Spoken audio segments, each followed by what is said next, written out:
It was impossible for that to be. So I want to talk about that tonight. That should be pretty cool. That'll be the first hour. And in the second hour, we have a whole roulette of media, news, time for your calls. And I had to throw this in there. A part of all the media stuff is the RFK Jr. claims, not only about human trafficking and things like that have been going on in the wall down by the southern border, but also DARPA. Also DARPA. And there's going to be a little bit, see, my computer's doing something very strange. It only just started not too long ago. It's, I don't know, all three of my monitors are shrinking and then expanding. There seems to be a little bit of a hiccup when it happens. I don't know if that is going to disrupt the audio, if it's going to screw with our guest. I don't know what this is going to do to the quality of the broadcast tonight, but please be on the lookout for that. And I've already taken note of it, and we will see if this is something that needs to be addressed or just a little glitch that a restart will fix. Anyway, it's going to be a great rest of the week. Tonight, of course, is Jack from the Observation Lounge, and then all of you in the second half, leave super chats, leave Rumble rants. We need your support. Not only as monthly sponsors, but every night, interact with the show. Send us some shout outs, some super chats, some questions, all whether it be the Rumble rants, the gold pills, the super chats that we got back on YouTube. Quite frankly, superchat.com. That is universal for everybody. You can leave a super chat to be read the next day, 2 o'clock in the morning when everybody's sound asleep. Are you sound asleep? Sometimes I am. And that's really it. Tomorrow's going to be a fun one. We got Darren Monahan coming on, former corrections officer, high profile criminals this guy looked after at San Quentin. And then on Friday night, I don't think John Barber is going to be able to make it. He was so excited to come on, and then he got in touch with me today and said he had to go in for an emergency medical procedure.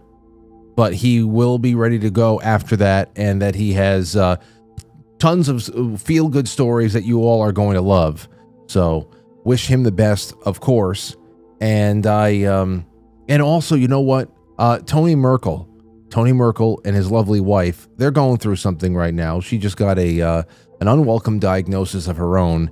And I tweeted out there a GoFundMe that they, or Give, Send, Go. I retweeted it not too long ago.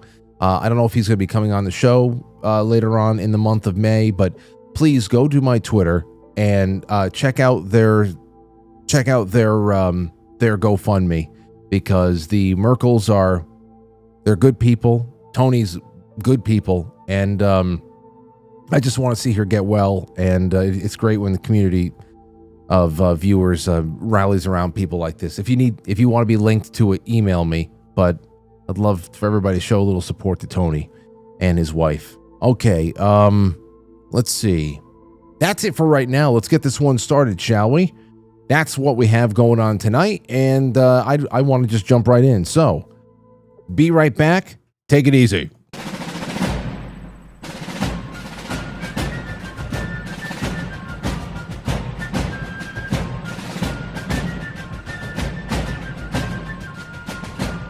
You let one ant stand up to us, then they all might stand up.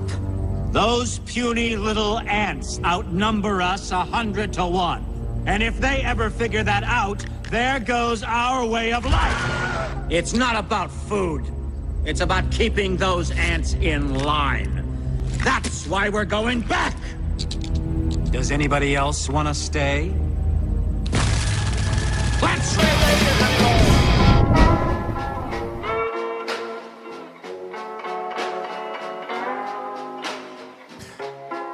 Oh, summertime is coming so soon, my friends.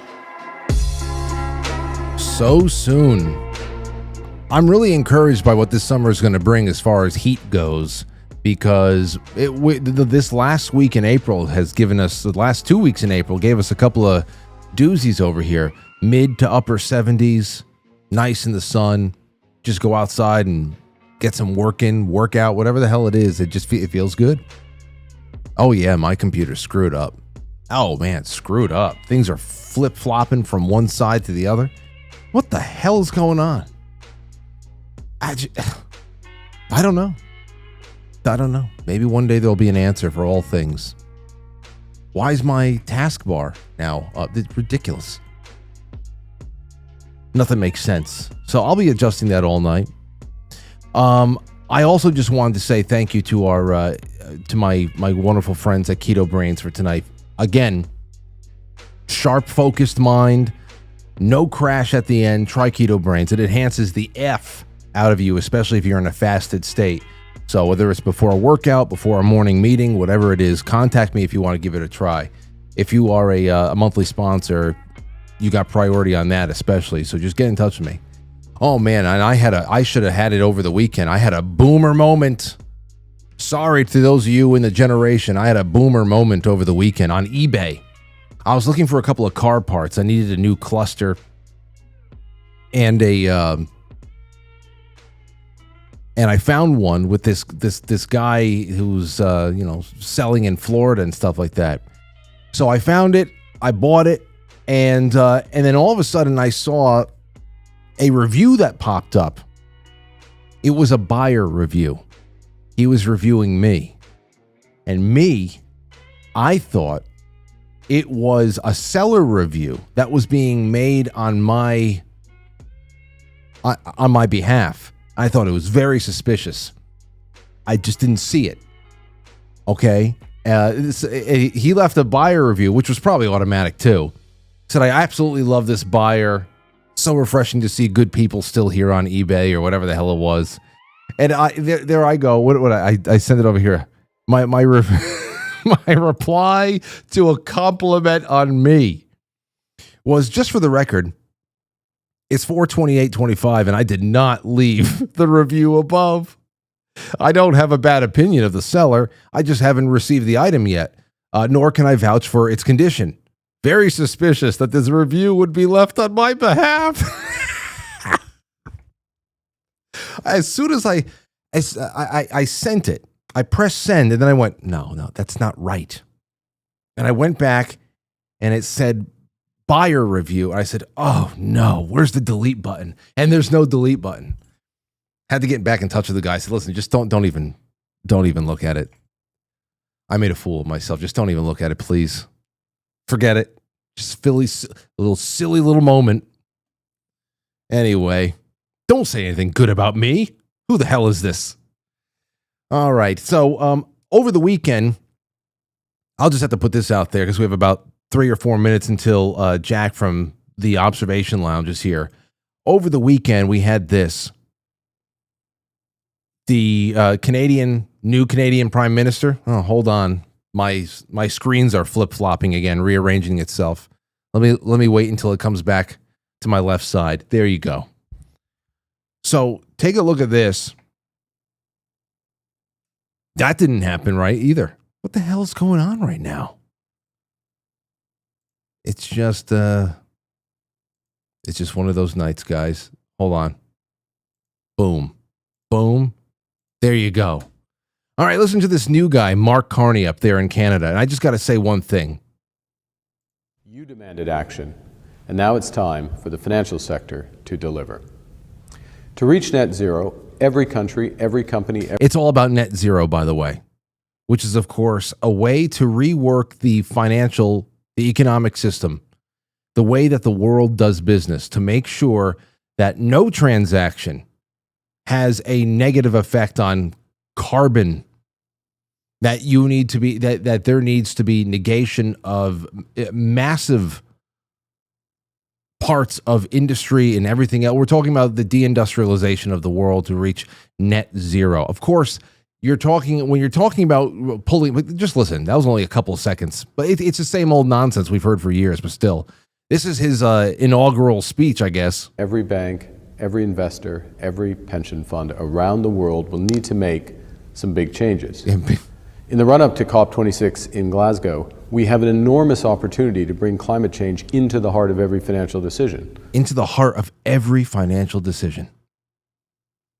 It goes on for 30 more seconds. It's everything you've ever heard, just upped. Just upped. And all I kept thinking to myself was, man, for the Canadians out there, I hope your elections are rigged. I really hope that they're rigged. I really do. Because it is infinitely sad to think that an overwhelming number of people are really asking for this. And that just may be true too. Just may be true.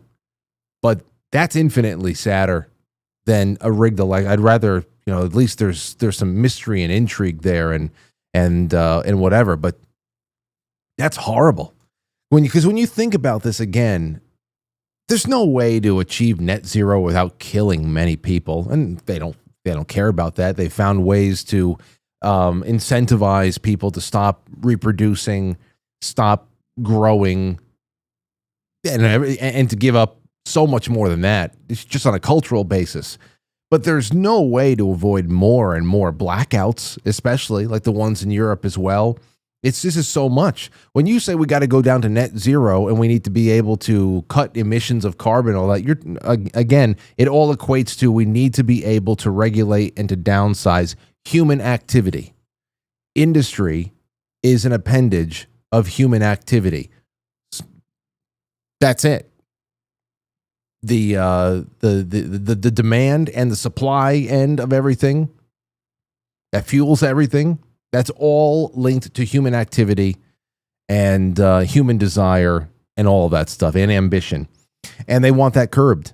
And this is all that they are obsessed with. I can't believe that. So I really hope that the election was stolen, because it's infinitely sadder to think that that Canadians are asking for that. So, but here's the other thing there too. How can you look at the world of where we are right now and think, wow, how are we going anywhere but backwards? There's a lot of things you hang your hat on to get excited about. And of course, you should always have faith in yourself.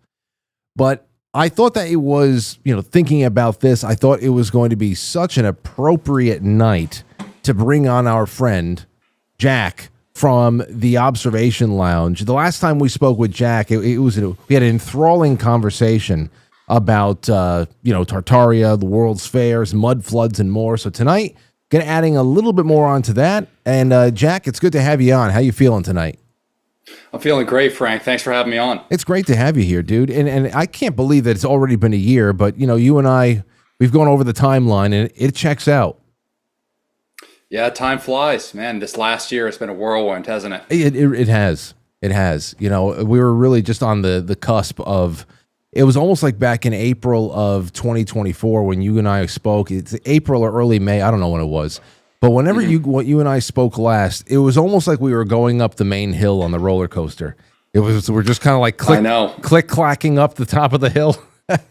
Boy, the rest. Yeah, that was before the Trump election and everything, and it seems like all hell's broken loose. Oh man, forget about the election. Just think about the summer of campaigning and the assassination attempts, and I mean, there's two of them. Yeah. Two. It's just nuts. But you know what? Where we are right now is something different, and from an Agenda 2030 standpoint, on an environmental end, we know that a lot of those ideas leave California scorched just every year. And now we see what's going on in Western Europe with the instability of the power grid out there.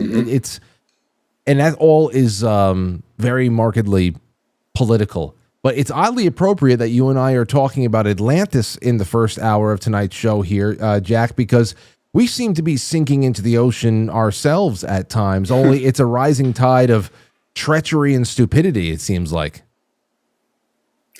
Yeah, absolutely. I mean, it's really interesting looking at what's happened to Spain and Portugal with their power grid and what they're trying to do with our power infrastructure in general. They have been pushing this green new scam. I mean, it's really interesting. We have all these politicians talking about green energy technology and lowering our nation's carbon footprint.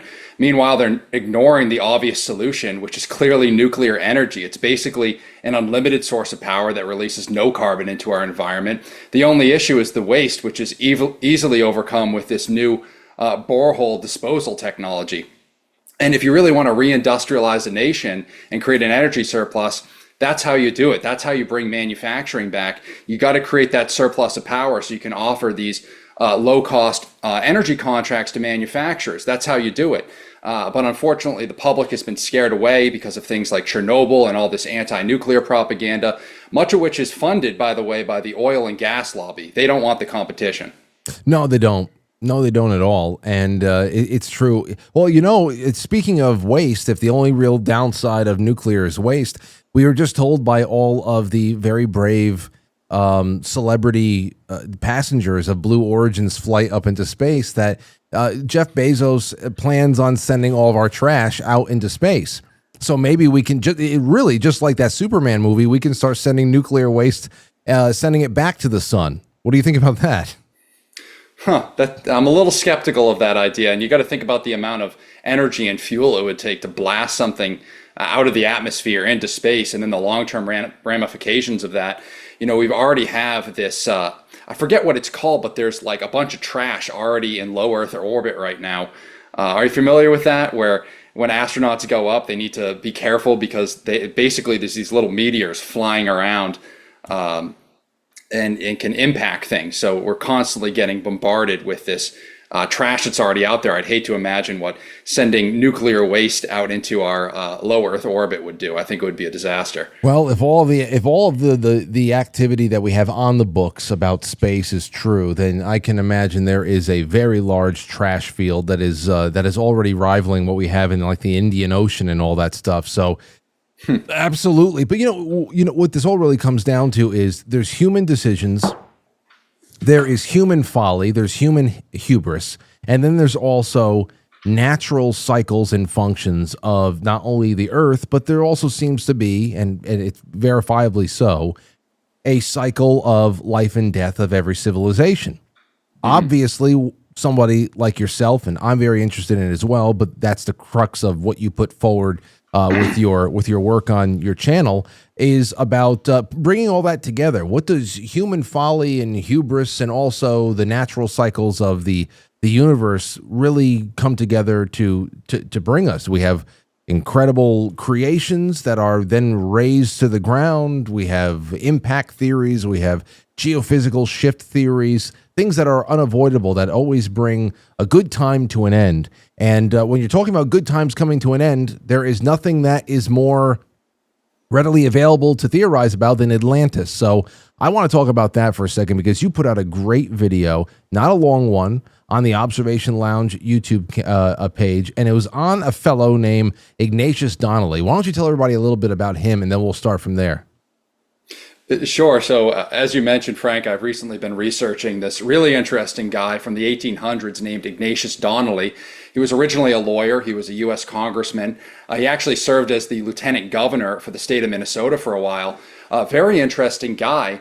And later on in life, he dove into what some people would call forbidden history. So in 1882, after his political career was over, he wrote a book titled Atlantis, the Antediluvian World, which was a really provocative book at the time because Donnelly basically said in the book that the lost city of Atlantis wasn't really just a myth. He said that Atlantis was an actual civilization that existed about where the Azores Islands are today, off the coast of Portugal, right in the center of the Atlantic Ocean.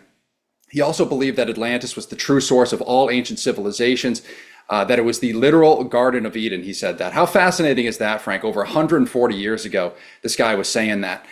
He said that nearly every ancient flood myth, from the Greek gods, Noah's flood, to even the Mayan and the Native American myths, that these were all fragmented memories of Atlantis. He tied Atlantis to the Egyptian pyramids, to the Mesoamerican temples, and even to the Greek legends of the Golden Age, to Hyperborea. So very, very interesting stuff coming out of Ignatius Donnelly, and really a prophet of his time. You know, he took a lot of flack for this back when he published it, and it was after his political career was over, during his retirement, but still people were calling him a kook or a crackpot for these theories. And you look at what's happened today with modern researchers, and he's becoming slowly more and more vindicated. Oh, he would fit right in right now, right, especially with the way that media has been so, as I love to celebrate, decentralized. That is a good and a bad thing, obviously, from time to time, because there is a lot of white noise out there, but it has also allowed a lot of the cream to rise to the cream rise to the top. And what we have seen here is there is some really formidable challenges to well-established circles in all disciplines, especially archaeology and things and studies of that sort.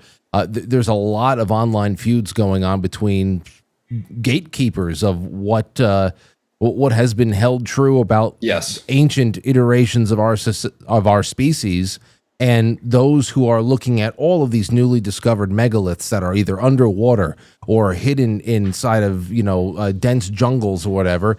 And we're wondering what the hell the link is, and maybe not even so much how did everything get broken apart, but or not so much like how did individual regions around the world become a little bit less active, but is it possible that they were all connected at one point? Well, what's even more prolific about Donnelly is that in 1883, he published another book titled Ragnarok, The Age of Fire and Gravel, where he basically predicted the Younger Dryas impact theory. He specifically said that around 12,800 years ago, a comet strike ended the last ice age almost overnight, causing the extinction of the mammoths and the other megafauna, and wiped out basically all of human civilization except for a few surviving tribes. And today we have people like Jimmy Corsetti and Randall Carlson and Graham Hancock, who are all finding physical evidence backing this up. Things like nanodiamonds in the craters, the melted glass, all supporting what Donnelly said over 140 years ago.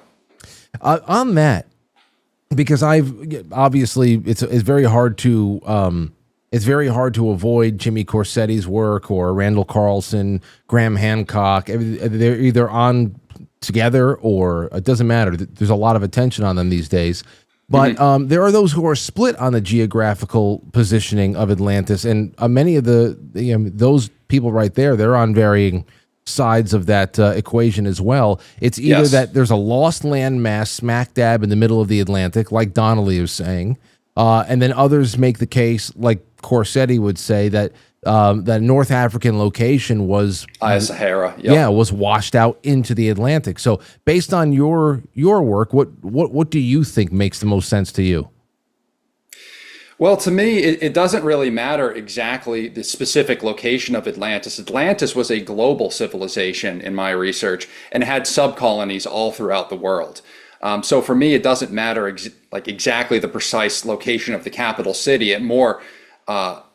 It's more important that the underlying reality is uncovered, which is the fact that there was an ancient advanced civilization that existed on Earth prior to the last ice age and was taken out through one of these Younger Dryas cataclysmic events. Okay. All right. Yeah. And I have this here. I was looking at it before, and I think that you had actually featured this in your video. But this, right, and there has to be a mirror image because obviously America's on the right and Africa's on the left. It seems a little bit all over the place here. But have you ever considered what this means? I know that Pangea is just the continental drift is just a theory as well. But when you really look at the continents and their placement on a map, and you see how they are cut out, they really do fit like a perfect puzzle, especially Africa into the Western Hemisphere there. When I think about Atlantis just sitting there right in the middle, it does seem like the perfect focal point for what would be the capital continent of the planet. But that's where Plato said it was. He said it was in the middle of the Atlantic as well. And if you look at Donnelly's location off the Azores Islands, there's been recent geographic surveys that have been done which show that there are underground pyramids or underwater pyramids right off the coast of those islands. There's also caves and there's ancient megalithic structures inside those caves. So if I were somebody who was a researcher and traveled and wanted to check this stuff out and really prove the location of Atlantis, I would check out the Azores Islands and go caving in there. I'm not much I hate the caving. I get claustrophobic very easily. Yeah. But if I was a cave diver, I would 100% go to the Azores Islands and check those out because there's all kinds of interesting rock formations in there. And that's where Donnelly speculates that Atlantis was. And we have underwater pyramids right off the coast of the Azores Islands. So I think there's something to it. Not necessarily that was the capital city of Atlantis, but it was at least one of the Atlantean subcolonies, in my opinion. That's interesting. You think have you ever traveled outside of your studio? I mean, there's a lot of people that just like doing studio work. They like hitting the books and putting together presentations like this. But do you ever see yourself going on a trip? There's a lot of new media folks who are doing really awesome types of trips together to investigate ancient megalithic sites and stuff. I can see you having fun on one of those trips. Oh, I mean, definitely. I want to check out Egypt. I've gone on various trips around the United States. I've been to Europe a couple times, but I haven't actually gone on one of these deep research trips where I'm looking for, lost remnants of Atlantis. I do like going to these old, kind of old world type mansions across the United States and looking for symbolism. I've gone to quite a few of those. The Breakers down in Rhode Island is a great spot to go and look for different symbolism and different artifacts. But I haven't actually gone on a deep research trip to discover the lost continent of Atlantis. So, but maybe one day I'll go that far. I have faith in you. I think you're going to find it.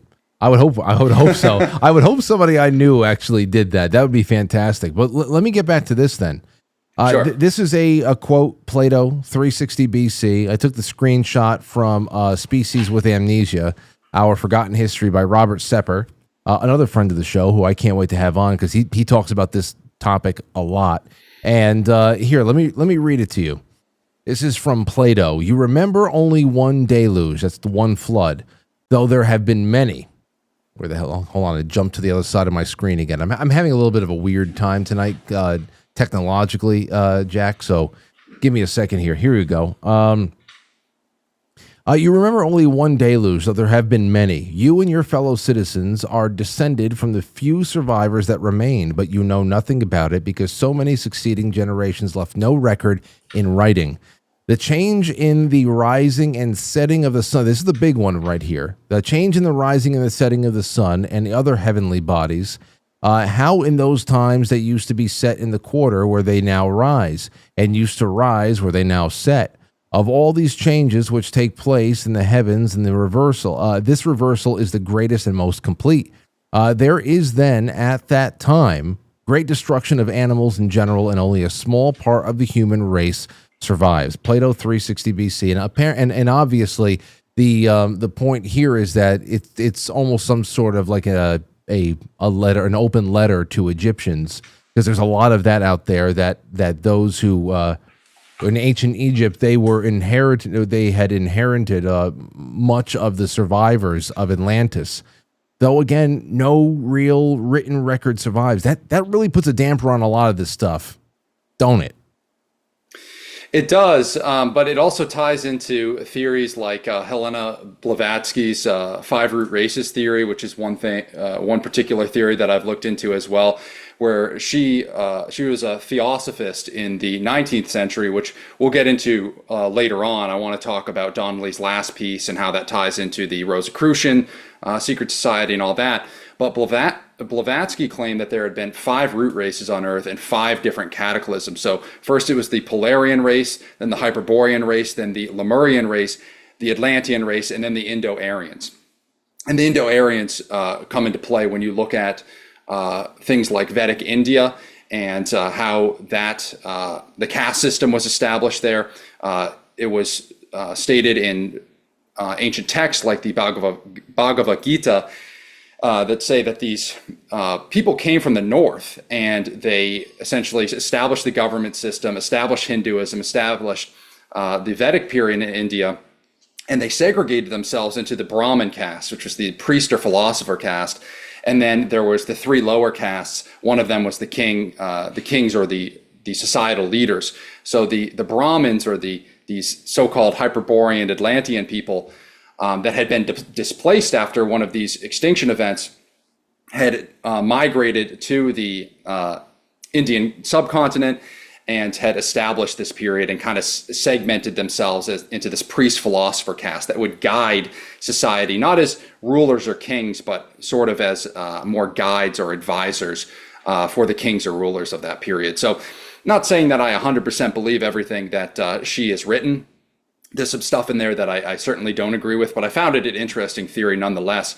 And it does tie into this quote with Plato where, hey, he's saying there's been one great disaster that you guys talk about, this flood, but there's actually been multiple of them. Humanity has risen and fallen multiple times and been wiped out by cataclysms over and over and over again. Well, not only that, but this particular quote from Plato actually sounds more like he's describing what people like Ben Davidson at Suspicious Observers would describe as a geophysical shift, where the poles are reversed, or they slingshot into a 90-degree readjustment or something like that. I know that the comet impact theories are aplenty, and there seems to be evidence that there have been significant impacts all over the place at different times in the history of the world. But when it comes to this, there's nothing that a comet would do to change where the sun sets and rises. No, I mean that's why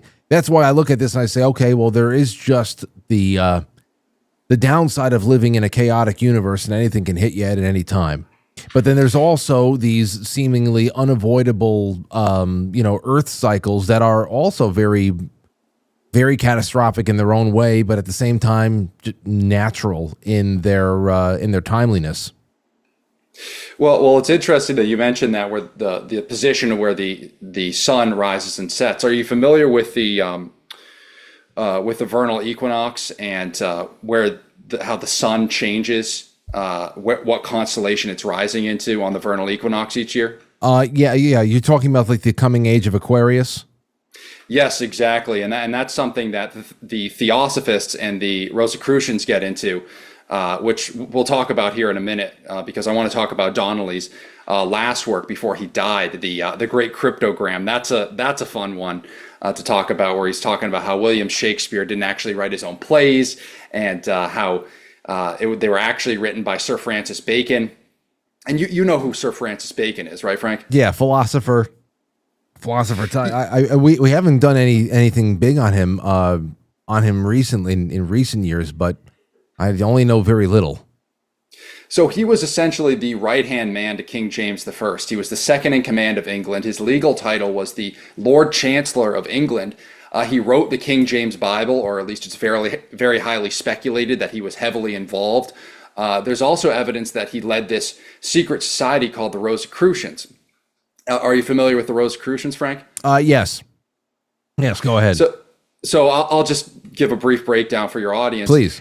They are a secret society that was founded in England sometime around the late 1500s, early 1600s, and they claim to be the custodians of ancient knowledge going back to antiquity. And they say that all this hidden knowledge and technology will be revealed to humanity at the next age. And there's some speculation about when that next age of humanity will actually be.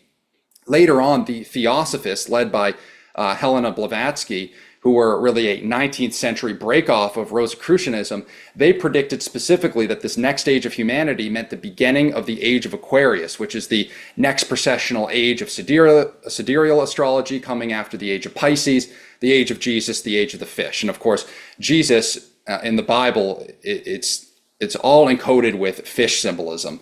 And you've seen the Jesus fish on people's cars, right? Jesus associated with the fish, the age of Pisces, and the theories that the Theosophists say that sometime around 2100, 2200 AD will be when we officially transition from the age of Pisces into the age of Aquarius, which will be the next age of humanity, and possibly one of these reset events as well. We were talking about this not too long ago, where I think it was with either Timothy Alberino or somebody else that has come on the show to discuss this topic, but about the timing of the pyramids being erected, or at least the Sphinx there at the age of Leo, that the Sphinx, probably a lion-headed thing, was facing directly at these constellations, and that Orion's belt. Yep.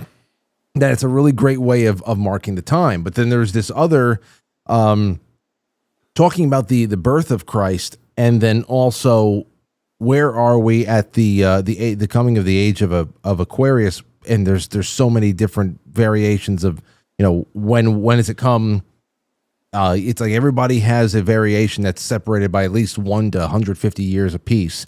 And and then, of course, going back to the Tartaria talk, which is not disconnected from Atlantis in any way, there's always those who talk about the timeline of Christ's, what is it, the 1,000-year reign? The millennial reign, The millennial reign. Yep. So does that come into this as well? Well, the millennial reign is the idea that after Christ was crucified and the second temple was destroyed in Jerusalem at 70 AD by Titus, by some accounts, the second temple literally exploded after the Jewish revolt. The idea is after that period of time, there was 1,000 years of Christ's reign. So that may tie into some of the Atlantean theories or the Lemurian theories. But there's many different ways to interpret that in the book of Revelations, and I'm not personally convinced of any one interpretation. I'm not entirely convinced that there was, this millennial reign. But I will say, when you look at the timeline of events of the Avignon papacy and the Great Schism, it does happen, if there was a millennial reign between 100 AD and 1100 AD, it makes sense because the Avignon papacy happened right around 1100 AD, and then after that led to the Great Schism between the East and the West, the Byzantine Empire and the Holy Roman Empire. So there is a timeline that could sort of make sense there, and the idea that the Dark Ages weren't really so dark. So it's plausible, but I'm not sure if it's probable, in my opinion. Yeah, I'm with you. It just doesn't seem to. It doesn't. I really thought it was interesting. There's been a few people that we've talked to on this show that come on to talk about the so-called Dark Ages and how it wasn't as dark as they were saying, and that there's actually a lot of progress in the world and even things like the Inquisition and and the Crusades, they're reported in a very biased way, but regardless, it doesn't seem like a very glorious 1,000 years. You'd think that Christ's reign on Earth would be a very glorious thing with not that much trouble. Almost like we were in a true golden age that everybody likes referencing these days. So I don't know. It never really it never moved the needle for me, only because I figured that would be a really good 1,000 years, consistently good 1,000 years, and it just doesn't. They built some nice architecture during that period of time. I'll say that much. No doubt, and we're going to get to that in a little bit. But any other thoughts you had on that? Go ahead. Yeah, I just wanted to bring it back to Donnelly for a second and his book, The Great Cryptogram. So he had said in the book that the true author of Shakespeare's plays was really Sir Francis Bacon, and that Bacon had hid all these cryptographic codes inside the plays themselves. And when you decipher them, they reveal some pretty explosive stuff. So what Donnelly claimed is that Bacon himself was the secret illegitimate son of Queen Elizabeth I, that he was the true heir to the English throne, and also that a hidden group, probably tied to ancient priesthoods, was working behind the scenes to guide the destiny of nations. And they did this by hoarding this ancient knowledge and technology for themselves and using it to basically control the future, to control future outcomes. And I know that sounds far-fetched at first, but honestly, I don't know if you ever tried to read a Shakespeare play before, but it makes literally no sense why they were written in that manner. People make excuses for the way that the characters talk in the play, the way they dialogue back and forth. They'll say, oh, it's just poetic, or oh, it's just old-timey speech. But even back then, people didn't talk in riddles and poems like that. It's very confusing and hard to follow. So I don't know.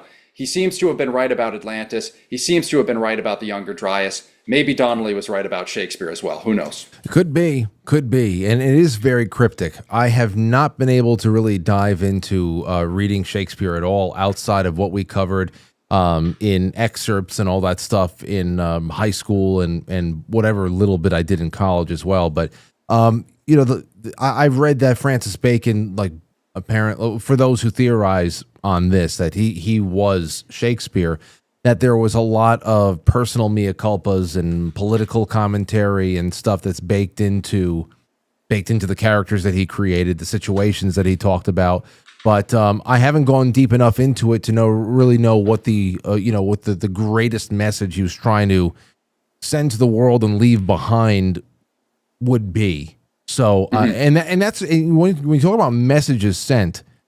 that is another big thing I'd love to bring up with you because, for example, I know you've done quite a bit on the topic of ancient broadcast technology. Yes. And again, pull in whatever you want. I hope I didn't cut you short on anything. But if we're going to theorize about a global civilization, I cannot see this being even remotely possible to maintain something that large without there being advanced ways of sending and receiving messages, because most of the empires of the ancient world were limited to just being regional powers for a reason. And I have to imagine that communication is one of those reasons. Rome had its roads. It also was nestled right there around the Mediterranean, which was essentially a superhighway for the ancient world. But it still became impossible to manage for long for various reasons. But still, if this thing went global, you can call it Tartaria, you can call it whatever the hell you want, because there's a lot of people out there who say we have evidence all over the world of a global civilization here that is being largely ignored and dismissed by mainstream archaeology. It doesn't seem to me that it was going to be properly maintained on an administrative level long term by sending messages by sea or by horseback, unless, of course, it was like significant degrees of regional autonomy or whatever. How do you address this? Because it's such an advanced culture that they can manage themselves without needing to communicate with somebody quickly, or they actually had a way to communicate. Yeah, so for anybody interested in this topic of Tartaria or ancient broadcast or receiver stations, this is the book right here that you want to look at. It's called Broadcasting of the Gods. It was written by a guy named Dr. Konstantin Mell. He's a German physicist. He's still alive today. I've actually reached out to him, but he hasn't gotten back to me, unfortunately. I think he's pretty old. I think he's in his 80s now. But what he explains in this book is that all these ancient temples, these churches, cathedrals that we see around the world, they weren't necessarily for harnessing free energy from the ether like a lot of modern researchers speculate. What he says is that they were actually used for transmitting and receiving scalar waves. And scalar waves are a extension of the concept of longitudinal waves that Tesla was experimenting with back at the turn of the 20th century. So essentially what he said is that these ancient temples were broadcasting stations or receiving stations, and the technology evolved over time. It was kept from the public. It was only used by the elites. And now today we kind of see the slow rollout of this technology in things like cell phones and wireless communication and networks that we have today. We're only being given kind of a slow drip of this advanced technology, whereas they were sort of masters of it back in their day. So specifically, one thing that he says that I found really fascinating is that the reason for animal sacrifice throughout the ages was actually for this very same reason. Are you familiar with how all these ancient civilizations all had these sacrificial rituals where these oracles would be reading or interpreting the entrails of an animal, or like the liver of a recently sacrificed animal? Are you kind of familiar with those tribal rituals, Frank? Oh, yes, absolutely. So what he says is that these oracles were actually using the entrails of this animal to receive scalar waves that were being broadcast by one of these broadcasting stations. And what's really fascinating about that is it sort of makes sense scientifically, because the entrails of this animal would be very easily stimulated right after it was killed. And what they would do, sort of like Morse code, is the entrail would be stimulated and it would convulse, and the oracle would record the convulsions of that entrail. Jeez. And then decrypt it, decode that message. So it's kind of a wild thing, but it's mind blowing when I first read it. And what Mel says is that this was kind of the first wave, the first type of this broadcasting technology, and it eventually evolved into different methods of receiving them, like the tripods. I'm not sure if you're familiar with the legend of Hercules and Apollo fighting over the golden tripod at the sanctuary of Apollo at Delphi. But what he explains in this book is that tripod was one of the kind of second wave technologies that was used to receive and interpret these scalar waves that were being broadcast, sometimes 500, 1,000 miles away at one of these broadcast stations. So we're not talking something like Morse code or there being any kind of a transmitting of human voices. You're talking about ways to send a message through, I don't know, what would be almost like a longer distance version of a smoke signal, or like you said, being able to make entrails convulse in a certain way, or are we talking any Yes. kind of modern communication that was just, I don't know, done in a very ancient way? Think about it like a smoke signal or a Morse code, like you said. The rhythm of the convulsions would be recorded by the oracle and then decrypted, like you would with the beeps of a Morse code, with the rhythm of and the number of beeps in a Morse code transmission. And what he said is that the broadcast stations would be brought to resonance. So that would be done through either chants or musical instruments or an organ in later variations through these cathedrals. These organs or these people inside would chant or play instruments that would bring the building to resonance and broadcast these scalar waves in all directions. That's crazy. That's crazy to even think about, because Mind blowing. Yeah, because the question here is, and I know that people would ask this question out there, not only myself, why aren't there any references unless, whoa, you all right over there? Yeah, I'm good. I just had something fall over. I had a light. I was going to say, is it a cat? Yeah, I got kind of a janky setup over here, so I apologize. Yeah, my lighting rig just fell off my desk. No, as long as you're all right, you see, because whenever I hear a sound like that, it either means a child is doing something or a cat is doing something. So it's, either way, we're okay. So why aren't there any references, or if there are, let me know where they are, to this technology in preserved text going back even 1,000 years? Because I understand why people find it impossible that there was enough, it's hard for me to think about there being enough political will stretched across the entire earth to scrub all serious references to technologies like this across all cultures. Because if this is in fact a ancient political cover-up, like most people say it is, when we talk about lost civilizations or something that is a little bit more consolidated, like Tartaria or anything like that, that takes a lot of political will that spans over so many continents to get rid of any and all even textual reference to this technology existing. Because, and I'm talking about references that aren't written in parable form or some flowery scripture-like language. I'm talking about, are there any direct references about being able to transmit a specific and coded urgent message to another city or another continent? There's plenty of references of people sending carrier pigeons and ravens or couriers and scouts to be able to let generals know 200 miles away that the new orders are coming from the king. So is there anything out there that gives you pause, say, whoa, what the hell are they talking about in this transcript from not the 8th century? Yeah, well, it's funny you mentioned that, because I was recently reading through a book called The Revolt of the Tatars. It was about the Kalmuk Tatars retreating from newly conquered Russia after the Tatarian Empire had been overthrown. They were fleeing to Qing Dynasty China, and they went to the Dalai Lama in Tibet to try to figure out when would be the best time to travel to China and communicate with the king of China to kind of collaborate and figure out when the best time was for them to leave, because they were uprooting all of their people. Like hundreds of thousands of people were in this civilization, and they were being brutalized by the Russians. So they're like, we want to go back to Qing Dynasty China, where they were originally from.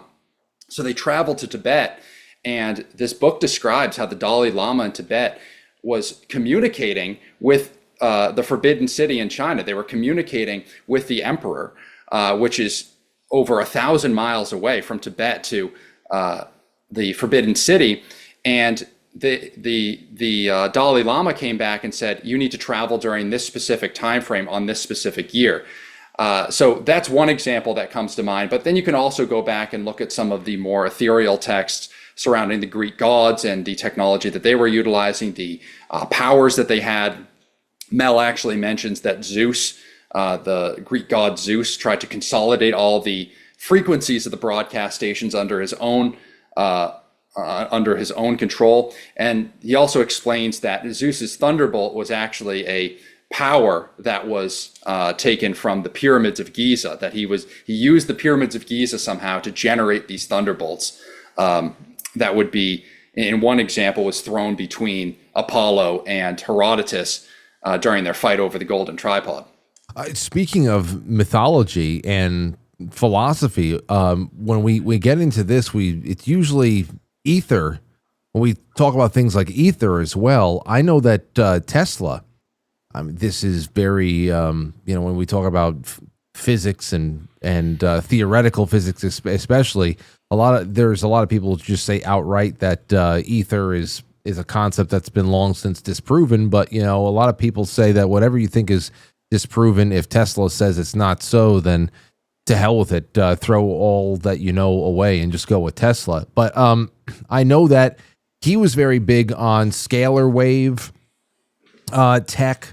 I think that was the basis of a lot of what he was experimenting with the Wardenclyffe Tower and all that, and being able to send and receive messages through the so-called ether.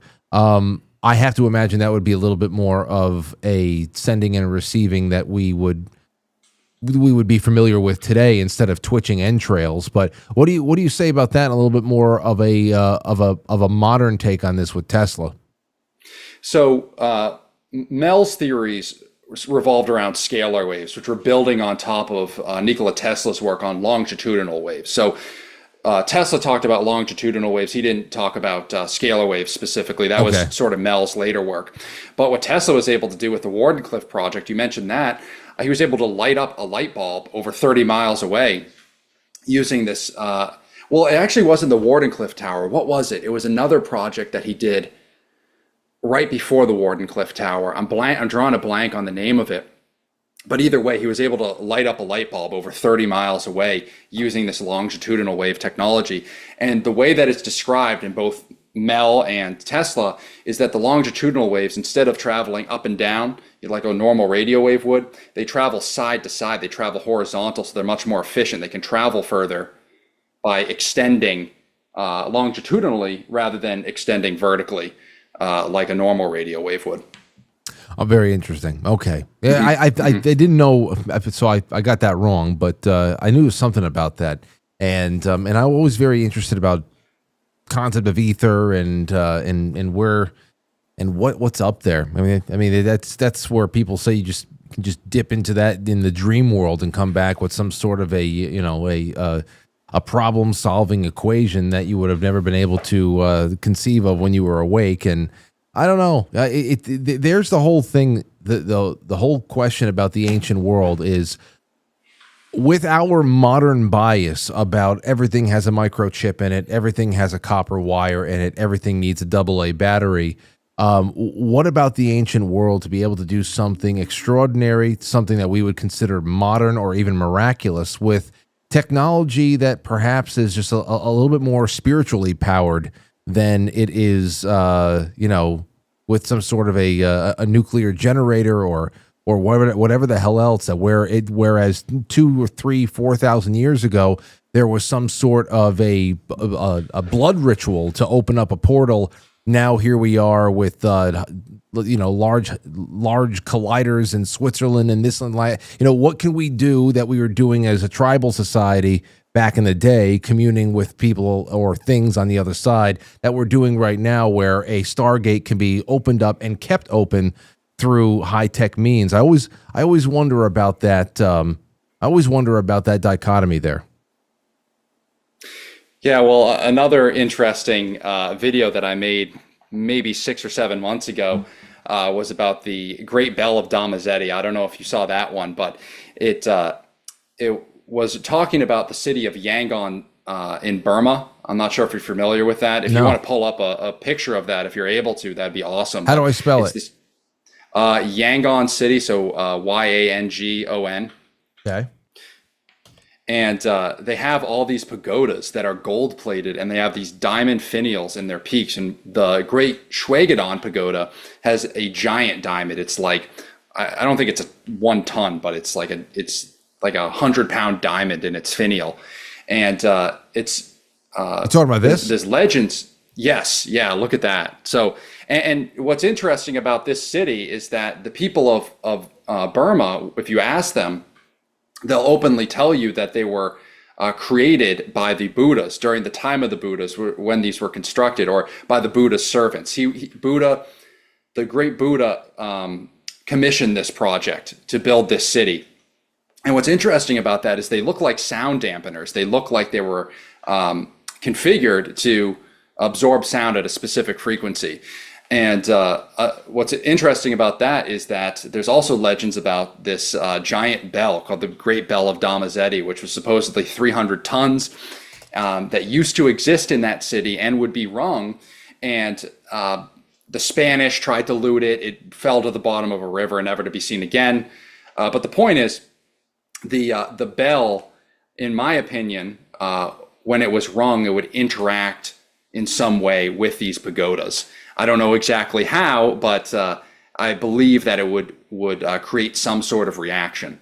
So that's something that I think would be worth experimenting with in modern day, is resonance, bells, and how these different sound frequencies interact with one another. It is. And I don't know. I think you and I spoke about that the first time.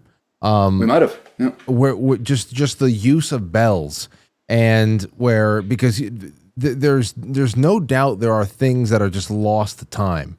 I think it's just like what is it, at the beginning of, it might have been at the beginning of Fellowship of the Ring, where the narrator at the beginning is just setting the stage and talking about, what happened with the ring and how it was the Sauron and that initial battle of man, and then how the ring was lost. Of course, it falls into the river. And then over time, something that was known very well to be a reality just starts slipping into legend and then myth. Mm-hmm.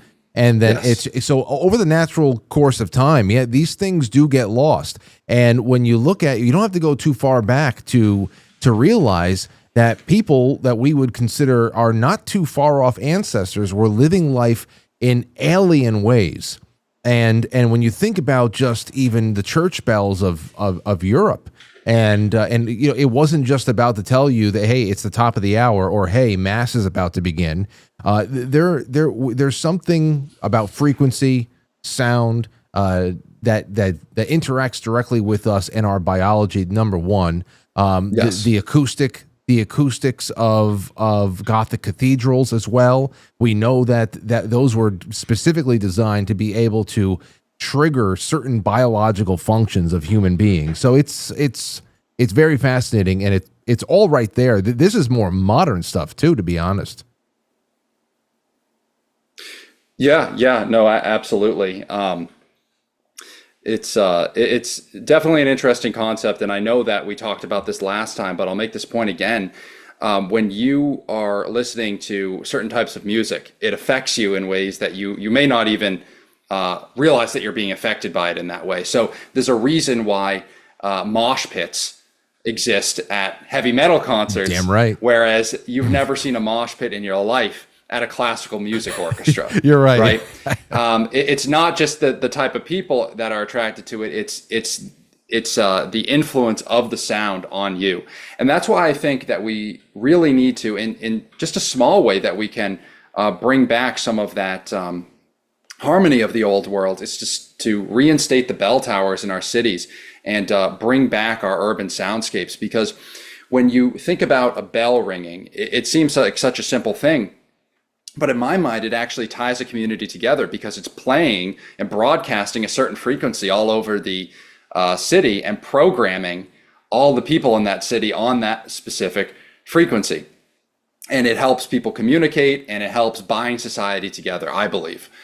So that's one simple way I think that, in the modern day, we can bring back some of that harmony and that unity from the old world, is by reinstating the bells. Because I don't know if I'm not exactly sure where you live, Frank, but you've probably been to cities that have, beautiful churches and cathedrals with bells that are totally decommissioned, that don't play anymore. My city, the city that I live nearby, we have like these beautiful 200, 300-year-old churches, and all the bells are decommissioned. They never play. And it's just such a shame to me. So then you definitely live in New England. Yes, sir. Yeah. So I listen, I was just talking about this the other day. I live in New York. I'm in Westchester, and I was talking about this maybe a couple of weeks ago, and I was driving back home. I forget where I was coming down from, but might have been Massachusetts. But I was coming back on I-95. I was crossing through Stamford, Connecticut, and it was dusk, so I was able to look over. I'm on the highway, and I could look over the horizon. And all throughout New England, I'm sure this is the way elsewhere, but it's a little bit more in the Northeast because of how old everything is around here, like Revolution country. There is nothing but church steeples all across the horizon there when you're driving around, and I love that, especially at dusk. You just see the steeples and the crosses, and but yeah, as far as the bells that are ringing from those steeples, can you imagine a time? I can't. I remember the bells when I was the local bells when I was a child, but to go back 125 years, where every steeple in the county was probably ringing out at the top and the top of every hour, and on Sundays around time that mass lets out or whatever it is, it must have been an incredible experience, because I was in college. I was in college, and I went through a world religions class in college. It was an elective. I said, this seems interesting. So every Sunday for about maybe 5 or 6 Sundays, we got onto a small bus and we went down into the city, and we visited different churches. And we visited different, we went to a mosque and we watched a wedding there. We went into a Chinese Buddhist church on Riverside Drive. And that in particular, Jack, is where I felt the bells. Like, it was very important to them in this setting here, where there was a lot of mantras and chanting and all that, but then there was long periods of silence, and the silence was perforated by these intense, just single strikes on a bell, and I remember being like, whoa. You could just feel the reverberation go all throughout you. And I have friends who whip out the tuning forks whenever they got knee inflammation. I know that this is some real shit here, but that was the first time that I really felt the impact of the bells in a spiritual setting there too, on Riverside Drive. And you're all experiencing that together, right? And it's all aligning you on that same frequency. I know it sounds kind of kooky, but if you look at, on a smaller example, musical concerts, you go to a concert to experience the band in person, but you're also going there to experience this musical event together with other people. And it's a group experience. It's it helps people bond together and experience the same thing together. So I think there's definitely something to it. I don't know all the science behind it, but I know that as a Catholic, going into some of these masses where they have the organ playing and they're using the incense and the bells ringing, there's not a time that you feel closer to God and closer to community in those type of circumstances. Absolutely. And we're talking about traveling, and I have one last question for you. It has a little bit to do with traveling, but if there's anything I can do before I die, I would really just love to go with my family to some of the older churches and cathedrals in Europe and be able to experience some of those acoustics alone. I would love it. Absolutely love it. And but more so here on state side of things, are you in any way, shape, or form excited and on the lookout for any kind of announcements of these big 250th anniversary state fairs and world fairs that the president teased us with starting last year? Well, I have to imagine that with all the work that you do, you would be the first in line to get to a World's Fair. Yeah, I'd love to see it. You know, he said that they were going to start in May of 2025 and go into 2026. Unfortunately, I have not seen any announcements on that recently. So I'm holding out hope that that the what does he call it? The Great State Fair is actually going to occur, but I haven't seen any announcements about that currently. But if it does happen, you can absolutely bet that you will see me there. Oh, that's great. Well, listen, Jack, the Observation Lounge on YouTube. Let everybody know. Do you have a posting schedule? Do you go live at all? I know that you're pretty active on Twitter as well, but let everybody know how to find you. Yeah, you can find me on YouTube at Old World Observe, and it's the same handle on Twitter as well. I don't really have a posting schedule or a going live schedule. I don't try to force content because you know, it just comes off bad if I am trying to force talking about a topic that I'm not really that interested in. So I kind of post sporadically, but when I do post, you can bet that it's something that I found really interesting and worth sharing with my audience. So go and check me out there, hit the subscribe button, hit that notification bell, and hopefully you get some value out of the content. I'm sure they will. And I look forward to having you on again. Let's make sure it's before next April. Absolutely, Frank. I look forward to it. All right, man. Have a good one. There goes Jack of the Observation Lounge. Good to have you back, Jack. See you, Frank. Take care. Yes. Okay. Well, listen. It's 808. 808 drum.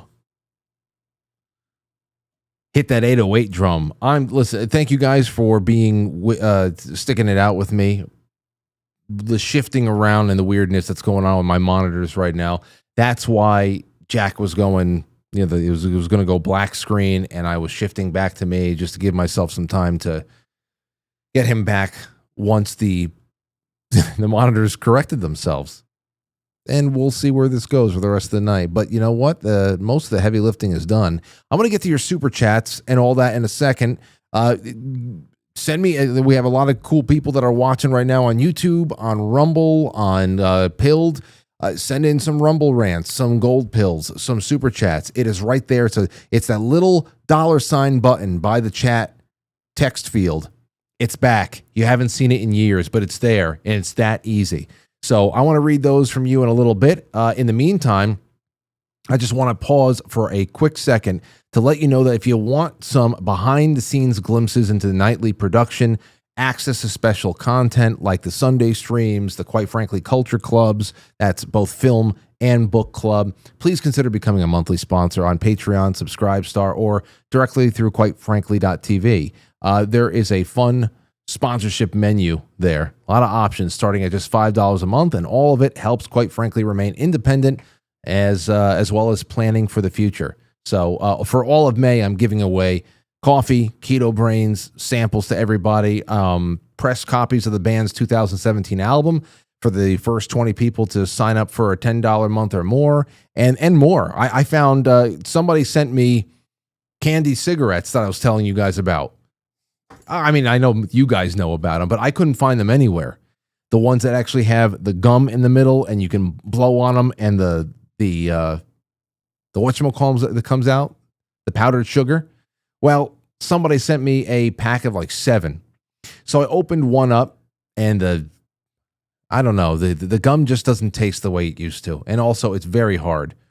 So I want to, at least just for some fun, give away 5 of these boxes that I have left over. Because I think at the very least, it's fun to blow and have the sugar come out. I'm not just trying to give you guys, he's just trying to offload his bad gum. No, it was always cheap gum. It was always cheap, but it was just fun. You blow the powdered sugar. And I want to send you some as well, okay? Jeez. Just trying to send you stuff. Anyway, that's all I have for you there. All right, we're going to take your calls now. It's 811 914-200-0269, 914-200-0269. What did you think about tonight? We'll take a couple of your calls and we'll get to your super chats, and then I want to get to a lot of the media that we have lined up over here, because there's plenty. There is plenty. First one up is ST on the YouTube. Says, happy day after your birthday, Lauren. Hope you had a beautiful birthday. It was nice. if I do say so myself. First of all, it was a lot more relaxing for everybody.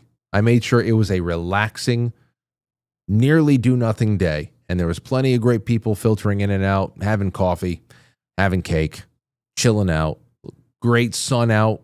It was the opposite day of what my birthday was. I still felt the love, no doubt. But my birthday was gray, cold, and rainy. And we ended it by going to Yankee Stadium, which in any other condition would have been fantastic. But, we bundled up and we huddled together there in the stands at Yankee Stadium. We brought Aurora to her first game, and it was fun. But yesterday, you can't argue with 75 and sunny the entire day. Can't argue with it. And Lauren had a good time, exactly as I designed it. Okay, thank you, ST. Over on Rumble, we got some Rumble rants. Jay Semo says, hey, happy birthday, Lauren. Hope Frank was quite nice to you. Yeah. Yes, I was. Nurse Betty 111 says, just want to wish my husband, Cody, a happy birthday this weekend and ask for prayers as we are doing IVF this week, making more show watchers. I pray that you guys get a litter of 18 babies. I hope it all works out for you and the best for all of you. And I hope I just wish you well. And happy birthday to Cody. And keep me up to date with whatever you feel is appropriate, of course. I know that's a very sensitive subject. Nobody should bring it up unless it's brought up. But still, Gamester says, sorry I'm late. I didn't know Seth MacFarlane was on tonight. I didn't even put that. Yeah, Jack does kind of have Seth MacFarlane. He does have some Seth MacFarlane features. Has a little bit of the hair. Is it the cheeks? Cheekbones? I don't know. That's funny. Thank you for that, Gamester. So I don't have anything else to say on that. But Jack's a great guest. Great guest. And yeah, we certainly have to have him back sooner than later. All right, over on quitefrankly.tv. Let's take a call in the meantime. 828, you're on the air. Who's this? 828? Hello? Hey, what's up, brother? Oh, Can you hear me? You're breaking up. Oh, come on. Oh, wait. Tell when you can hear me. You're clearing up now. Who's this? This is Paul. I had talked to you about 3.5 years ago. I'm moving from Florida to North Carolina. Okay. You said your name is Paul? And you, yep. Okay. Paul moved from Florida to North Carolina. It's good to have you back. Yeah, and you told me I was nervous about doing it, and you said you're a winner for doing it because you're just taking a chance and you're just doing it. I remember that because I talked to you. So how did it work? How did it work out? It's been a crazy ride. I did find a job. So I came here with no job. I just took a leap and said, "Let's do it." I'm a heavy equipment operator now. I love that shit. It's like playing with Tonka toys all day long. Awesome. It's great. Yeah, it is. And I don't know. It's just great out here. I love it. I live in the mountains. We got waterfalls behind the house. I did mess up when I first got here. Got me a DUI. But I wasn't drinking and driving, though. It's crazy. Well, I mean, hey, this shit happens. Regardless, there's always bumps in the road and they take various forms, I suppose, for different people. But it sounds like you got everything going nicely for yourself, and I'm happy for that 3 years later. Is there anything else that you want to tell us tonight? Yeah. Anything on the guest? Just of your show. You're amazing. I watch you as much as I can with this internet out here. I live in the mountains, man. The internet's shoddy. I'm in Florida to get away from hurricanes, and I live in Western North Carolina. We got slammed the hardest. I live right outside of Bat Cave. Okay. Okay. Well, you're still. I'm sorry, Paul, but you're still breaking up. It just sounds bad. I'm sorry, but I'm happy that your move went well, and be safe out there. And I wish you all the continued prosperity in the world. And call back whenever you have a connection that isn't ass, of course. Let's take a call from Linda. Linda, what'd you think about tonight?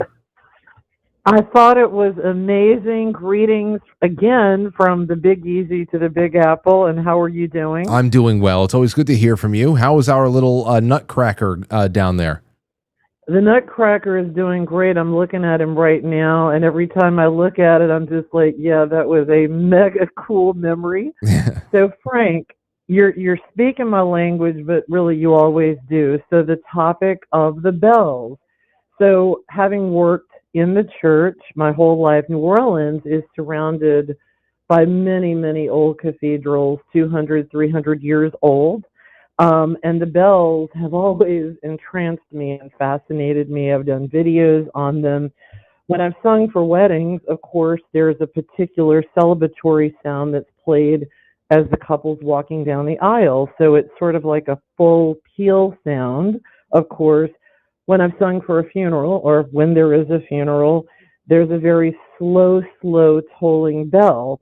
When I am arriving to do liturgy work in the office at one of the churches I work for, that job is a 12 noon arrival, and the 12 noon sound like totally just entrances me. It's prayerful, it's meditative. The really cool things that your guest said about the bell and the rhythm and how it joins us together. It's that, and it's just so much. And then you're being a musician and my being a musician, I know you totally relate to this, but the musicality of it, I don't even think there's enough words, Frank, because it just fills up every part of the soul. And I'm sure you felt that way listening to the bells. Oh, yes, and that was the first time that I really had my attention brought to it, and it was it was in a Buddhist church back in 2000, I don't know, 6, something like that. And but that's the first time I really had my attention brought to it. Since then, I have so many experiences with not just bells, but acoustics and everything else. On this show, even just the way that certain music is composed, I always look for a very specific vibe in a song now that I can't get enough of. When I plug myself into it, it's I really do feel it's got to be universal. Like I've played where the hell? Let me see here. Let me see. I have well, I'll get to that in a second. Is that that all you want to say, Linda? Because it's very, very profound. If you could do me something, sure. Find a way to capture the sound of the bells for a wedding, for a funeral, for all the different variations. No rush on this, but whenever you hear this go on, just capture 10 seconds of the bells ringing for all the different reasons why you would hear it over the course of however many weeks at a time that you work at the church. I would love to hear that coming from Louisiana. I will totally do that. And in fact, I can send you one in the meantime of when I'm arriving. I've already done like a video of the 12 noon bells. So if you like, I can send you that. And in the meantime, I'll work on the other ones if that's cool with you. Absolutely. That'd be great. Thank you. You're welcome. And also, I just wanted to say, you know how I am about the birthdays. So mega happy birthday to your wife. As I look at the patriotic nutcracker, I have to say happy birthday to Lauren. Well, thank you so much. If she's listening, I'm sure she really appreciated it. And thanks again for the call. But Lauren used to listen to most of the show because Aurora would go to bed around 7:30. And now Aurora goes to bed about 8:15, 8:30ish. And then calls Lauren in maybe 3 or 4 more times because she just knows she can get one over on Mom. Last night, and I want to get to all the news here. It's 8:20. Last night and the night before, last night she was calling in Lauren. Mom. What? Yankees and Orioles benches clear in a slide into second base in the 4th inning. Oh, man, I missed a fight. Now the bench is clear. Nobody would actually throw a fight. Baseball fights suck these days. Anyway, So she's calling for Lauren. Lauren finally says, I've had enough. She just went into the bathroom or something. And I heard her from the living room. I heard Aurora start up again. She said, she said, I'm crying. Like she actually said she was crying. Yeah, she's crying like we wouldn't hear it. I'm crying and nobody's coming to see me. Like, please. But I walked up the stairs. I just threw the door open. I said, what are you doing? She was totally silent. I said, what are you doing? I said, do you know how silly you sound? Can you imagine if all the people that were just here to sing happy birthday to mommy were still here? And they hear you, they're probably all getting into their beds right now to go to sleep. Everybody's going to sleep because they're tired. If they could hear you right now, they would say, what is she doing? Why is she acting like a silly baby? And she went right to bed. She went right to bed. Now, I don't know if Lauren could do that with any success, but it just ended there. And anyway, why'd I bring this up? That's the reason why Lauren only catches maybe the last 15 minutes of a show these days. But I don't know. Aurora looked me in the eye before I left, and I made her promise that she was not going to give mommy any silly business at bedtime. She's just going to go to sleep. And she said, I promise. I said, okay. So we'll see what happens. We will see what happens. Hymn of the Cherubim. That's one of those things.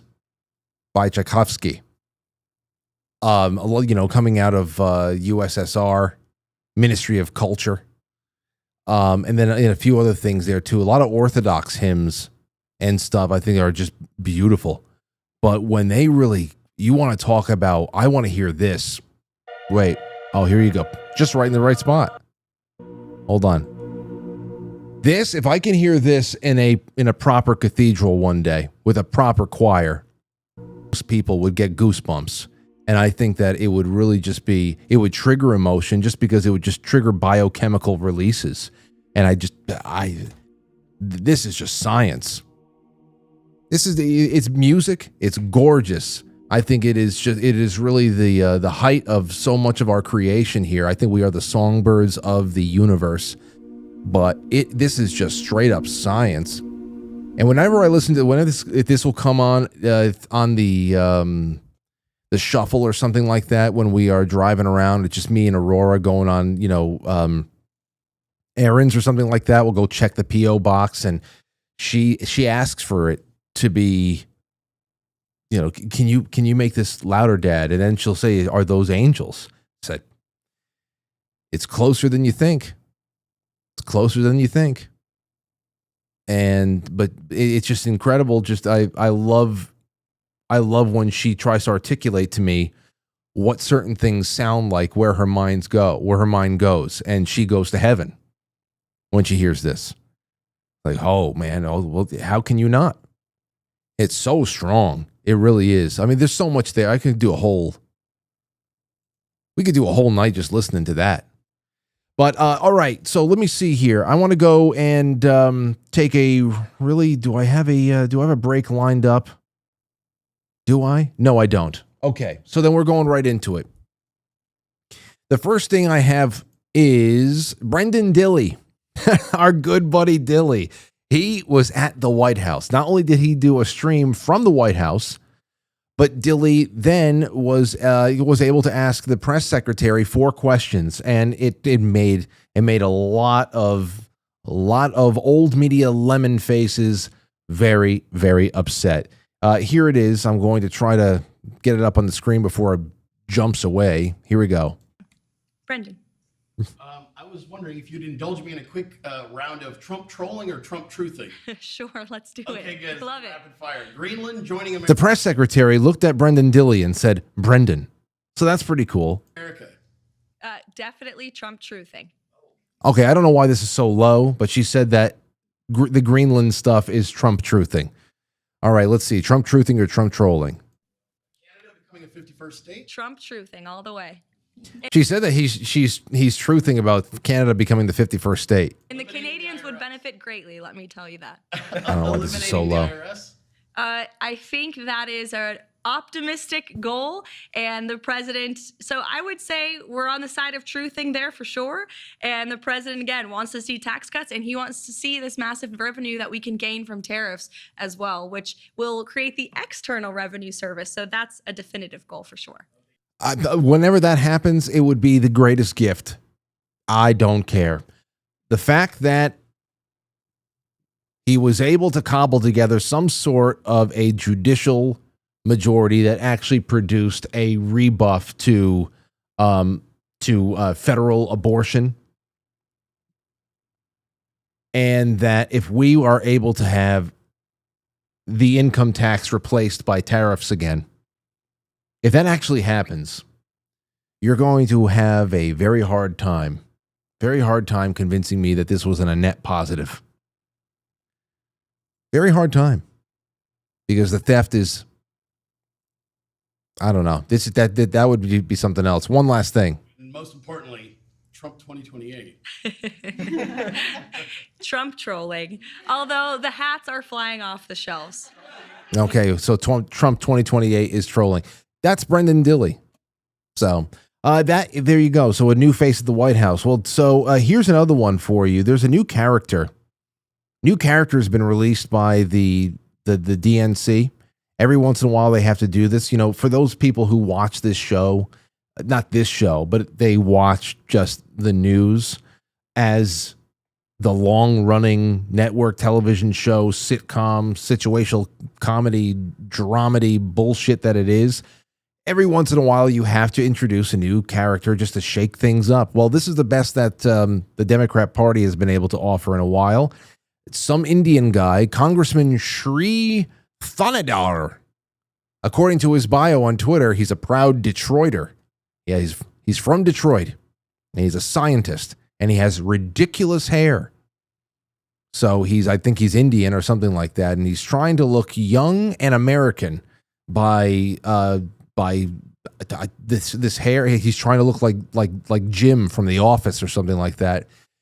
He said, "I have introduced articles of impeachment against President Trump." Take a listen to this. This is Congressman Shri Thanadar. Donald Trump has already done real damage to our democracy. He's a proud Detroiter, by the way. Detroit Rock City all the way. Isn't that what you feel? That's what you sound like when you hear that voice? But defying a unanimous 9-0 Supreme Court ruling, that has to be the final straw. It's time we impeach Donald J. Trump. What the hell's going on with his lower jaw, too? There's some strange things happening out there. All of the ghouls have been released. This literally, I've brought up Night on Bald Mountain from Fantasia on this show so many times. And just when I think that it is the point where the ghouls have been let loose on that small, sleepy mountain town, just before the bells ring out and send Chernobog back into his sanctuary, and all the faithful come in with their candles, and they're singing the Ave Maria and all that stuff, and the ghouls and the goblins have been sent back to their lonely, torturous domain in hell. Just when I think that it's at that moment where we're going to hear the bells, another ghoul comes out. What the hell is this thing? A proud Detroiter? The court said the wrongfully deported Kilmer Garcia. He's a gang member, by the way. Talked about this. This is what's going on. This is all they have. I feel like it's a new season of a long-running television show, and a new character has been introduced. New character with ridiculous hair. So, I don't know. Well, back to the old character. Here's another one before we get down to what RFK said that links right up to Jim Lee. Here's an old character for you. Dracula Schumer from my state of New York It's incredible. He goes up there to talk about Trump having the lowest 100-day approval rating since the poll started.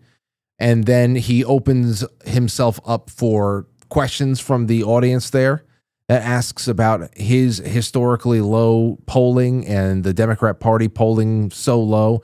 And watch this. This is all within a 2-minute span. Americans are noticing. The polls this week showed... Hold on. Americans are noticing. The polls this week showed Trump has the lowest 100-day approval rating since they started polling 80 years ago. The lowest.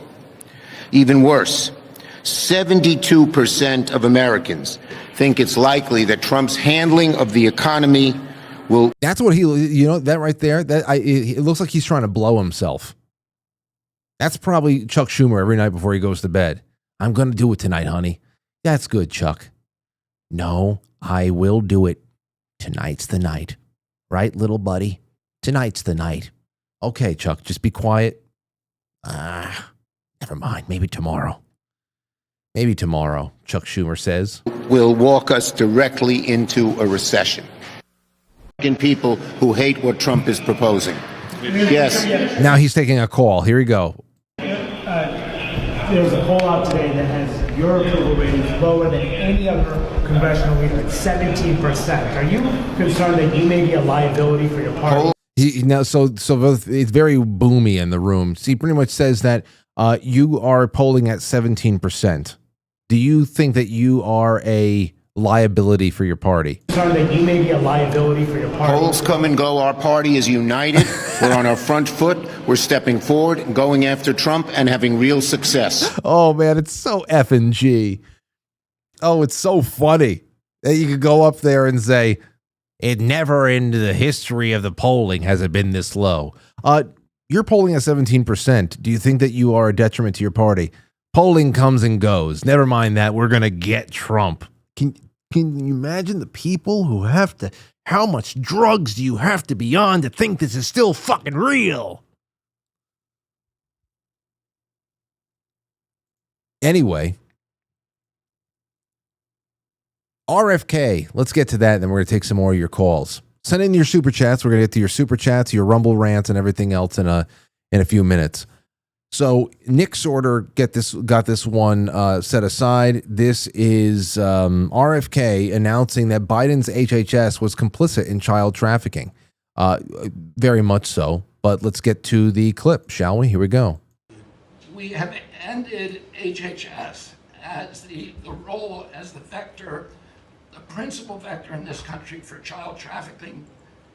And during the Biden administration, HHS became a collaborator in child trafficking and for sex. During the Biden administration, HHS became a collaborator with trafficking for sex and for slavery as well. For slavery.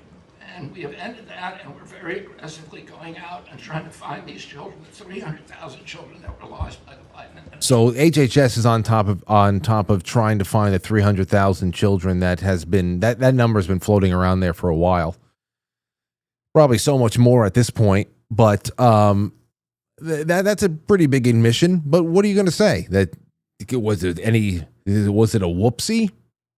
If any group of people are encouraging that kind of migration, when you know all of the dangers and the pitfalls along the way, especially for children who are sent ahead of their parents, usually in custody, temporary custody of these gang members and these coyote types. Those are the ones who are actually transporting the kids, slinging the anchor over the other end. And they are very badly abused and neglected along the way. And this was just openly encouraged the entire time. There was nothing out there to deter it because the migration was necessary. It was part of a very big plan. So, it's good that somebody in an official capacity is saying it, but there's no secret. There was a lot of human trafficking going on just in my backyard at Westchester County Center. There is a brand new, newly inaugurated representative to the House, George Latimer, former Westchester County executive. Of course, they replaced George Latimer with another idiot who would do the same thing if somebody still wanted to transport people there from the border into Westchester County so they can be dispersed. They can be dispersed like goats, like cattle, in the parking lot of Costco just down the street from me. That's George Latimer right there. Turn a blind eye to human trafficking. But, it was being done in an official capacity from the White House, so it wasn't bad then. So that's pretty big to be announced. And then there's this. Okay, this is from the National Pulse. Take a listen to this. RFK claims DARPA mixing chemtrail agents into commercial jet fuel. This is everything that Jim Lee's been saying on this show for years. It's finally starting to sink in, even with me, even more so. And I think it's something that's going to be so much more beneficial for people to realize and not not go flying off the deep end and harassing commercial pilots at airports and everywhere else like some of these crazy soccer moms do. They pull out their phone and they just start harassing pilots wherever they find them. It's not any less dangerous and dire, but there's a lot more context that's being added to this right now. And again, another very big light that's being shown on this. RFK claims DARPA mixing chemical agents into commercial jet fuel. During a Monday appearance on the Dr. Phil show, Kennedy responded to a query from an audience member expressing concerns about chemicals in the atmosphere. Kennedy indicated that these trails could be caused by substances mixed into jet fuel, a theory promoted by anti-geoengineering advocate Jim Lee. The assertion contrasts with the hypothesis that aircraft are equipped with separate devices to create such trails. Now, that is not to be totally dismissed, that there are programs being run. There's got to be. Maybe some secret. Maybe there are very very specific flights that are doing very specific things. So again, it's the whole concept of that Jim was talking about, the haystack and the needle. The needles are the government programs that are out there spraying very specific things for a very specific geoengineering mission. And then there is just the general atmosphere tinkering that's going on with just the fuels that are being used. And RFK brings it right out there that DARPA is involved with that as well. And the haystack in itself is a big deal. Let's see here. Kennedy stated the following. Let's listen to it. My name is Emily, and my biggest concern is the stratospheric aerosol injections that are continuously peppered on us every day. Bromium, aluminum, strontium, it's sprayed in our skies all day long. And I know you've talked to Dane Wigington about this. He seems to be one of the experts in the field. Is there a question? Yes. How do we stop it? That is not happening in my agency. We don't do that. It's done, we think, by DARPA. And a lot of it now is coming out of the jet fuel. Yes, so, those materials are put in jet fuel. I'm going to do everything in my power to stop it. We're bringing on somebody who's going to think only about that, find out who's doing it, and holding them accountable. Yes. They're going to bring on somebody who's going to think about only that and only that. And but when you say find out who's doing it and hold them accountable, we're talking about what seems to be an industry-wide standard in fueling. So again, it comes down to that very basic but very big question I usually ask Jim. Okay, Jim, so then what's the fix here? Because I know that anti-geoengineering advocates like Jim are not taking a Davos stance on this, where they're like, cancel your vacations and trade in your cars for something electric and stop traveling and all and seeing the world and all that stuff. Saying that the fuels that we're running out there are deliberately dirty, or at least being avoided. Cleanup is being avoided. They say Jim Lee's theory, this is back to the National Pulse, suggested that the sulfur and metal components in jet fuel emissions can result in cloud formations under certain atmospheric conditions. Yeah, that's what we were talking about, dew points and all that stuff. As defined by the Schmidt-Appelman criterion, Kennedy's comments brings attention to this possibility, which contrasts with older theories involving independent spraying apparatuses, which there's that too, I'd have to imagine. But this would constitute, this would be the bulk of it. That was great. That was great to see, because it was so soon after our latest talk with Jim. What would he call? He called in on Monday night for a little bit, and this was on Tuesday. So I love the synchronicity. I really do. That's how you know we're in the pocket.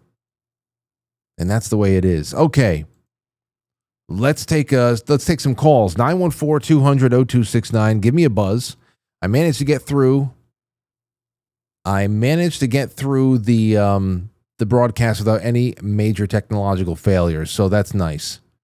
That's good for all of us. Over on quitefrankly.tv, here's what we have with the gold pills on pilled.net. All right. First one up is Safety Net says sprinkling love all over the Frankly family. One love, Lynn. Amethyst Cast said, Frank, you need to get Bill Bean to do an exorcism of your studio. Bill already exorcised my studio. Bill's coming back on the show. He's coming back on the show, but he already exorcised his studio last year. Maybe last spring or something like that. It was part of a lot of different things I was doing in here it's probably around the time that I got the new computer and we were having problems with cameras and everything else. I said, Bill, on top of all the money I'm spending over here, I need you. So yeah, we prayed, and I guess every little bit helps, but I'll tell him soon. We're going to need some more. Going to need some more of that shit. A Crown Weaver says, gotta do something about those numbers. Great guest, and handsome too. Well, there you go. I'm happy. Crown Weaver, like that we brought on our guest from the maker of Family Guy to talk about Tartaria. Let's see. Dragonfly 27 says, the storyteller held a spear with things tied to shake and make noise. It's a collection of storytellers. There was no singular Shakespeare. Okay. It's something I'd be willing to jump into one night, because I've never read Shakespeare. I have friends who are just obsessed with Shakespeare and Poe, and they're also teachers, so they make it central to a lot of their curriculum that they put together for their advanced literature students. But I have never read anything, and I've only ever heard fragments of Francis Bacon theories. Vesper says, 2 words for you and Jack, Frank. Thank you. You're welcome. Brewbark says, thanks, Frank and Jack. I'll check out his YouTube channel. Please do. There's a lot of stuff there. You can just go back. Evergreen, really nice. ATD says, hello, quite frankly. It's great to have you out there. Cat Squirrel says, fascinating show. Church bells have been known to redirect or even vanquish storms. Also demons, foul spirits. I mean, that's actually, I just brought up Night on Bald Mountain. That is actually the whole point there. It is the church bells that caused, I mean, every time the bell rings, Chernabog and all of his minions, like they flinch. It's awesome. It's really great. I love watching. I can't wait to watch Fantasia with Aurora one day. That's going to be a trip. Let's see here. The Sentinel says, wonderful, majestic, resounding joy in that hymn. I know, and I wish it was playing louder. I don't know why everything was so low tonight, but it was just the media I was queuing up, because some of it was loud. Schumer was loud enough. The Sentinel says Schumer can go eat a bag of dicks. Yes, he can. Well, he's going to start with his own. Stephen and Lori says, awesome show. Enjoyed Jack the Beautiful Hymn, Dilly at the White House. Fantastic topics, Frank. Thank you. Well, tomorrow night, I really think that you guys are going to enjoy the topics tomorrow night as well. Got a great guest. It should take us into another world, the world of very high value prisoner control and I don't know, San Quentin. It's going to be a really, really great night. I just can't wait to give the guest some room to talk about his life and all the things that he did and where he is now. It's going to be great. So I hope you enjoy tonight, and I hope you enjoy tomorrow. Thank you to everybody over there on Rumble for your rants. Thank you to YouTube. We have John Volts in the super chats on YouTube. Said, Frank, did Trump bring Joe Salatin into the administration? I missed the news. That's the farmer, right? We were talking about him. I don't know. Joe Salatin, Trump admin? I don't know. November 6, 2024. Joe Salatin appointed advisor to the Secretary for USDA. That's homesteadliving.com. I don't see anything new. I don't see anything new on that. But we'll see. Thank you, John, and thank you, ST, for your wonderful super chats. And I just released the scratching over on quitefrankly.tv. Stowstube, thank you. Talking about another New Englander out there. It's great to have you out there, sir. And Jay Britt says, Jack is a great guest. Interesting topics. Happy Humps Day. Yes. Well, we're over the hump tomorrow. Over the hump tomorrow. 'Tis Thursday. And I hope you guys have a wonderful night. That's where we'll stop for right now. Thank you so much, ladies and gentlemen, for... Oh, wait, we have a call coming in. Let's just do that real quick. 949, go ahead. Hey, Frank. Hey, is this... It's Susie or Mushu or whatever you want to call me. Oh, it's good to have you on, Suzanne. You know, friend of Sean and Melissa. Oh, well, welcome back. Yes. So the only reason why I'm calling is kind of silly. Here's what I think. That Sri Thanador guy that wants to impeach Trump. Yeah. He looks like Jimmy Fallon in disguise. No, it's weird. He really does. He looks like a sloppy composite of different American media figures to be in a really bad attempt to just I don't know, to cover over the fact that he is just an out of place foreigner. And it's crazy because he does have almost like that shiny Jimmy Fallon suit, but he also has the John Krasinski shaggy hair from The Office, but then there is that thick Asian accent. I don't know. Yeah, that Apu guy from The Simpsons at the 7-Eleven. There are people, there are men and women in India that don't have an accent that thick. It is so, it is such a caricature. So I don't know. I just feel like he was designed by some comedy writer. I can't give it any weight. That's all I can say. No, not at all. It's whoever he is. It's a little pit stop for some laughter. We deserve it every once in a while. We deserve to have a chuckle. Right. And that's it. I just wanted to make that comment because, I don't know if there's something to it or not, but you never know. I'm glad. There's so many actors out there. I'm glad you got through, Suzanne. It's great to hear from you. Yeah, it's good to hear from you too, Frank. And just an update with Melissa. She's still, what's the word I'm looking for? Recuperating. Okay. From Sean's passing, and but hopefully she'll be able to speak out in the within the next 6 months. I'm guessing maybe. Well, listen, whenever you do talk to her, she definitely has no pressure from this show, and I think about Sean often. In fact, Sands of Time stares at me right in the face on eye level on one of my living room bookshelves. So at least once a day, I see Sean David Morton, his name and his face right there on the spine of the book stare right at me.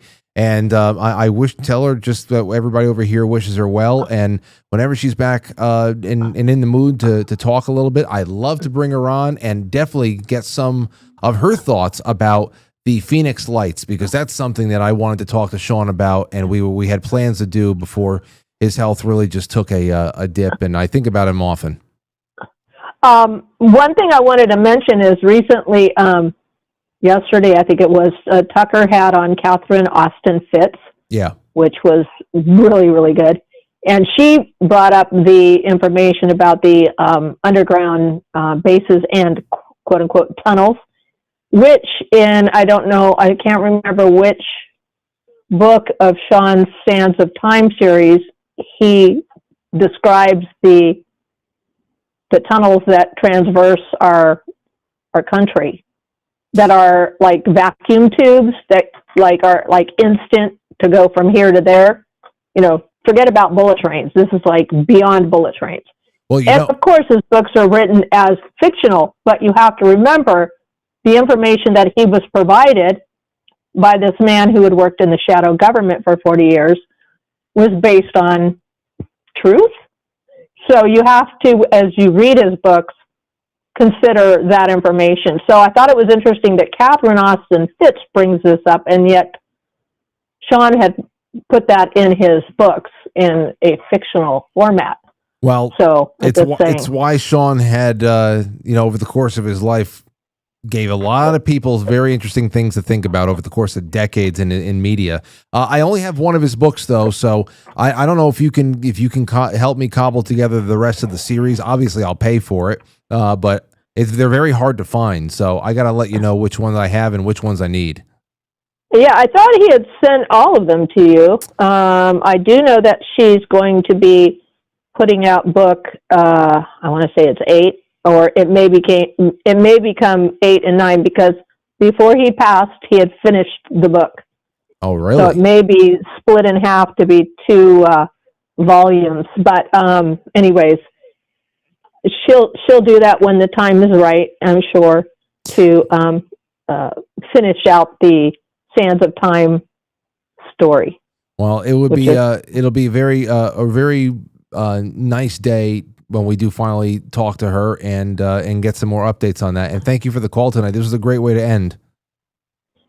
Well, you're welcome, and I'll talk to you soon. All right. Bye. Take care, everybody. That's some news about Sean David Morton, our late friend of the show, and work that I thought was going to be left unfinished, the Sands of Time books. So always interesting stuff. And what a great way to end. I'm sure he would have had a lot to say about lost civilizations, and probably does in those books. I just never read them. So let's get him. Let's get him, I say. Okay, guys and gals, have a great night. Enjoy the rest of your hump day. May y'all get humped or do some humping. And I will see you tomorrow, 7 o'clock, for another edition of Quite Frankly. Good night. Oh, wait, did I set this up? Wait. Nope. I was about to embarrass myself. See you later. I'll catch you on the flip